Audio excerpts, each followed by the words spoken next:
Enza izethulo ummeli wabasolwa Kevin Chetty uthe lokho kusho umbuso ukuthi abasolwa bazosabisa ufakazi uma bededelwa ngebheyili akunabo ufakazi obuqinile futhi kunyathela ilungelo labo. The fallacy in that kind of reasoning is based on the fact that it negates the accused constitutional right and the right to be presumed innocent.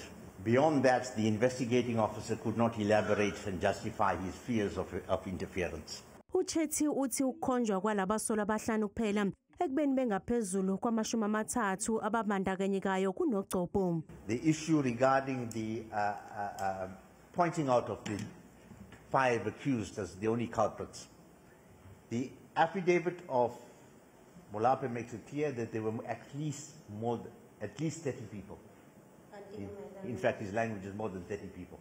Now, the question is, why were these 5 accused pointed out? It raises a great deal of suspicion as to the motives for the prosecution of the accused. Umbuso uthi ngemuva kokuboshwa kwabasolwa uhlelo lokwakha lwaqhubeka ngaphandle kwesigameko esithile nokwaphakamisa izinsolo zokuthi abamangalelwa yibona abahamba phambili ezenzweni zokuphazamisa.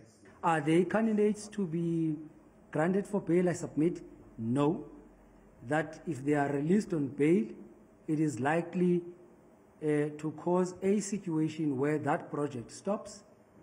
If that project stops, people will be out of employment. If people are out of employment, that is economic calamity in our country. Abasolwa basagcina esitokisini.